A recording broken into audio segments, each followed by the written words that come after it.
আসসালামু আলাইকুম। প্রিয় শিক্ষকগণ, আপনারা কেমন আছেন? আশা করি অনেক ভালো আছেন।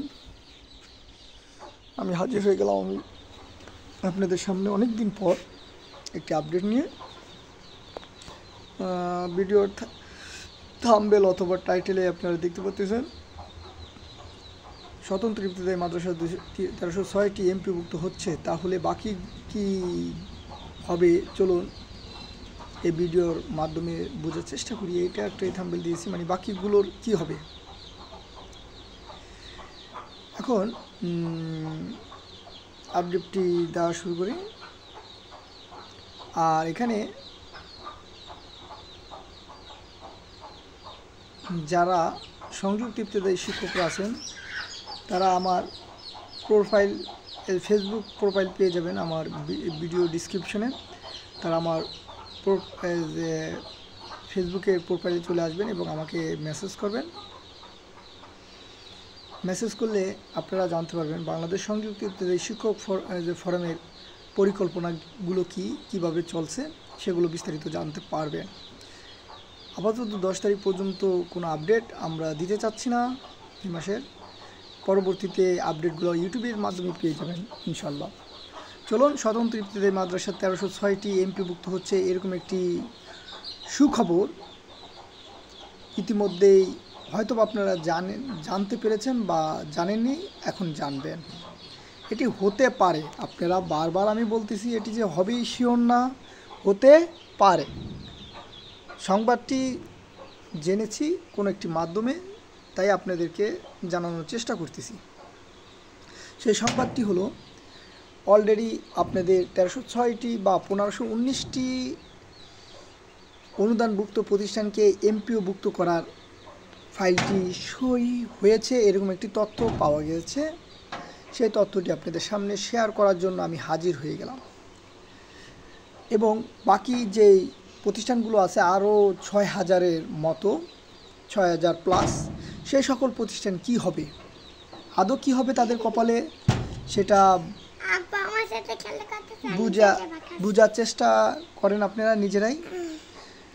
যেহেতু 1306টি অথবা 1519টি শিক্ষা প্রতিষ্ঠানকে এমপিভুক্ত করার আওতায় আনা হচ্ছে বা সই করা হচ্ছে, তাদের মে এবং জুন মাসের বেতনের আওতায় আনা হচ্ছে, সেহেতু আপনারা বুঝতে পারছেন এই কয়টি প্রতিষ্ঠানই এখন আপাতত এমপিভুক্তর আওতায় আসবে। তাদেরকে বেতন দেওয়া হবে 2018 সালের নীতিমালা অনুযায়ী। এটি আমার গত ভিডিওতে আমি বলেছিলাম। এবং এই বেতনটি আপনারা মে জুন মাসেই পাবেন না, এটি জুলাই মাসে পেতে পারেন। এই 2 মাসের বেতন একসাথে। এটি কততম গ্রেডে পাবেন? এটি 16তম গ্রেডে পাবেন সহকারী শিক্ষকরা, আর প্রধান শিক্ষকরা পাবেন 11তম গ্রেডে। কয়জন শিক্ষক বেতন পাবেন? 4 জন শিক্ষক বেতন পাবেন। এবং জুলাই থেকে 5ম শিক্ষকও বেতন পেতে পারেন। অলরেডি অধিদপ্তর এটা নিয়ে কাজ করেছে, এই কাজ কমপ্লিট হয়ে গেছে। কাজটি কমপ্লিট হয়ে গেছে এরকমই তথ্য পাওয়া গিয়েছে কয়েকটি মাধ্যমে। সেটি আপনাদেরকে জানানোর জন্যই আমি হাজির হয়ে গেলাম। একই কথা বারবার কেন বলি? কারণ আপনারা অনেকে ভিডিও স্কিপ করে যান, এই জন্য বলি। অনেকে শুনেন না, এই জন্য বলি। এখন অনেকে প্রশ্ন করবেন, তাহলে বাকি স্বতন্ত্র ইবতেদায়ী মাদ্রাসাগুলোর কী হবে? সেটা আদৌ বোধগম্য নয়, কারণ যতদিন পর্যন্ত প্রজ্ঞাপন বা গেজেট প্রকাশিত না হচ্ছে ততদিন পর্যন্ত জানা অসম্ভব তাদের ভাগ্যে কি আছে। 1519টির ভাগ্যে যে এমপিভুক্ত আছে এটি নিশ্চিত হওয়া গিয়েছে যে মাধ্যমগুলো আছে সে মাধ্যমের মাধ্যমে। তবে এটি আমি এখনও শিওর বলতে পারতেছি না, ঠিক আছে।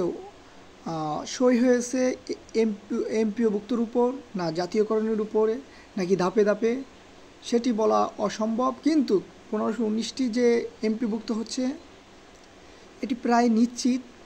এবং তারা মে এবং জুন মাসের বেতন পাবে 18 সালের নীতিমালা অনুযায়ী 16 গ্রেডে। সহকারী শিক্ষকরা আর প্রধান শিক্ষকরা 11তম গ্রেডে বেতন পাবেন।